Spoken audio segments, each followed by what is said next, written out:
Here come the brides. 2 planes, 2 families, one into Melbourne, the other Sydney. 4 mothers, 9 kids. Their homecoming, a parade of police, media and community outrage. Hello, I'm Linton Besser. Welcome to Media Watch. And first tonight, the return down under of women who, one way or another, swapped Australia for the shelter of an Islamic caliphate and the company of terrorists, and who, with their 9 children, languished for more than 6 years in detention camps in Syria before being greeted by a media frenzy and the prospect of years behind bars. 3 of them arrested, 1 charged with having taken membership of a terrorist organisation, and the others of depriving Yazidi women of their liberty and using them as slaves. The 54-year-old is facing 4 counts of crimes against humanity in relation to the use of a slave. Her 31-year-old daughter is facing 2 counts of similar charges. The spectacle of the women's long-awaited return, loaves and fishes for some of this country's finest headline writers. There go the brides. Bridal party busted. You may now arrest the brides. An event for which they've been in training for months. Is their return a caliphate accompli? The Courier Mail with the win.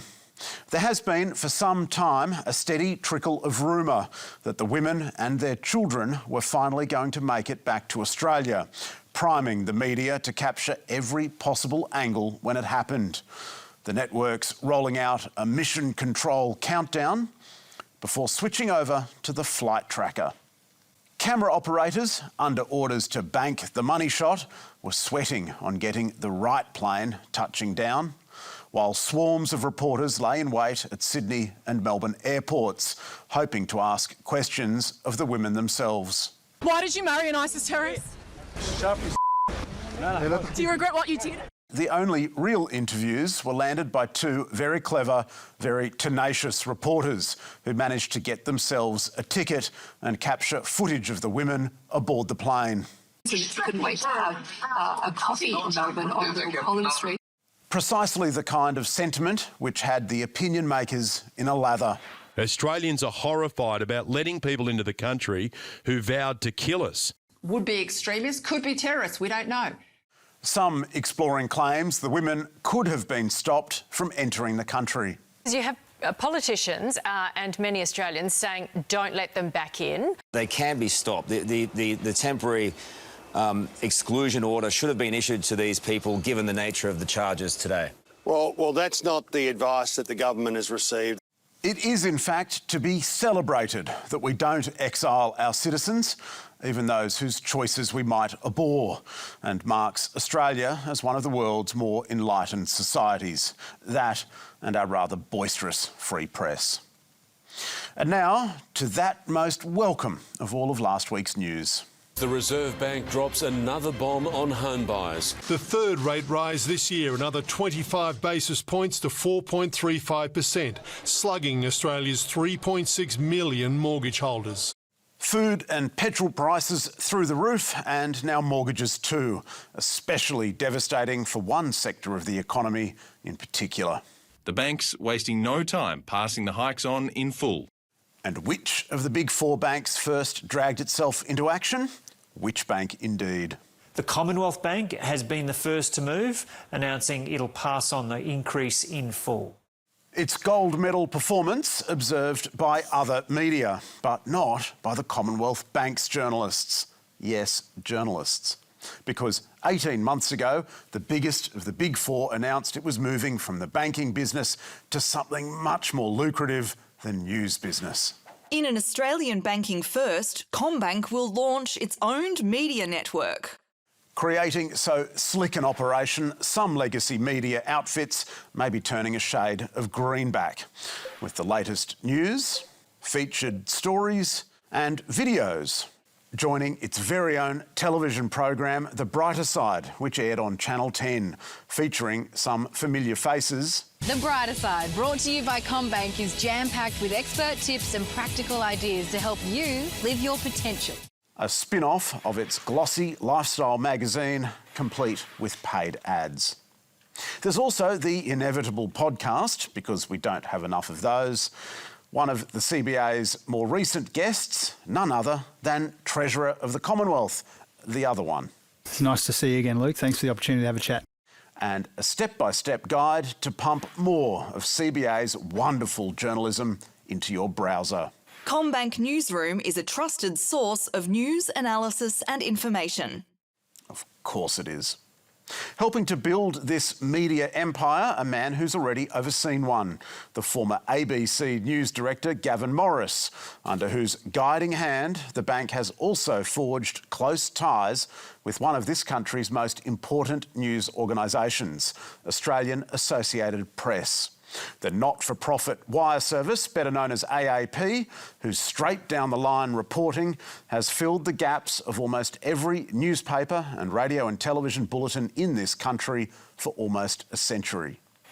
AAP has long pledged to remain free of the influence of government and the corporate sector, but in recent years has turned to both in its fight for survival, accepting more than $30 million from the federal government and millions of dollars more from the likes of Boundless Earth Limited, backed by Mike Cannon-Brookes, the Minderoo Foundation, funded by Andrew Forrest, and the Snow family, which owns Canberra Airport. But nowhere on that list of supporters was the Commonwealth Bank, or at least not until Media Watch got involved, because last Friday, after we dispatched some nosy questions, this appeared. Confirmation the Commonwealth Bank has been, since July last year, helping to pay for AAP's finance coverage. The previously undisclosed relationship having no impact at all, AAP tells us, on rosy coverage of the bank like this. Australia's biggest bank has enjoyed its best single-day gains since the start of the pandemic, in what one analyst called a stonking result. Or this, a story about the CBA increasing its share of business banking. What has been happening, however, is that CBA's spinners have been finding some success, pitching stories about the bank before running the wire copy on their own website, adding their own video and gracing it with the bank's own byline. By AAP and CBA Newsroom. The AAP story also running in real news outlets unaware of the CBA deal. It's no secret that CBA Chief Matt Comyn is a big believer in the value of artificial intelligence. Since last year's funding deal, AAP has published critical news about the bank, but it has also failed to write up several major and rather embarrassing stories about the CBA. The announcement in late February of hundreds of job cuts at the bank to make way for more AI, which ran across major news sites. And a month later, serious revelations in the Australian Financial Review, then republished almost everywhere. CommBank may have issued $1 billion worth of home loans off the back of fraudulent applications.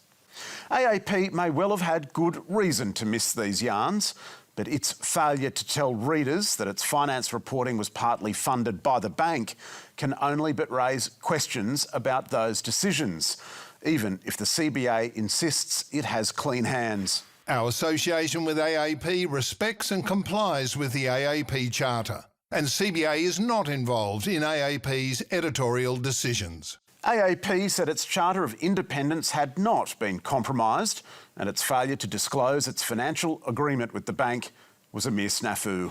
The grant agreement, like all AAP agreements, is subject to AAP's Charter of Editorial Independence. Consent to the Charter is not negotiable. After a near-death experience 6 years ago when its traditional shareholder, the media industry itself, walked away from the wire service, AAP has been doing everything it can to stay alive and keep its journalists employed. But as a wire service depended upon for its impartial delivery of the facts, it can only have a long-term future, surely, if it shows a greater appetite not just for transparency, but for biting the hand that feeds it. And now to the seat of Farrer, where on Saturday, once loyal supporters flipped the bird at the Liberal Party and turned instead to the plain-speaking anti-immigration force that's sweeping the nation. Unleashing hell in the coalition's heartland. David Farley winning almost 40% of first preferences. Strong numbers, yes, but this is the Canberra suburb of Farrer, not the federal seat of Farrer, some 350 kilometres away. The victory in the actual electorate came about in spite, or was it because of, an ugly attitude towards the press, in particular the ABC, captured in an excruciating encounter just 24 hours before votes were cast. Bye-bye to the ABC. Pauline Hanson's Chief of Staff, James Ashby, taking it upon himself to boot the ABC from a media event on the eve of the Farrer by-election. See you later, guys. But had he run this executive decision by the boss? Why is there no ABC? Just their ABC campaign. Thank you. Yeah, we're doing all right. They were told. No, Pauline, they shouldn't have. But the confusion was perhaps understandable because her candidate for Farrer, David Farley, had already had a good old chat with the ABC that very morning. One Nation candidate for Farrer, David Farley, good morning to you. Good morning. And might the ABC journos swing by One Nation's election party? Journos welcome to pop in. Well, the best is to talk to my team over here, and if there's room, I'm sure they'll allow you. David Farley, thank you very much for your time, mate. Which is why, when the ABC reporter arrived at One Nation's press conference later that day, she assumed all was peachy, as she later told ABC Illawarra. So we really did have that feeling of being blindsided and being shocked. That conviviality evident too on polling day, this time out on the streets, with One Nation supporters trying to block the ABC's camera. I'm on public space. No, please don't. Please don't. So you're denying me at ABC to get cutaways on a public property.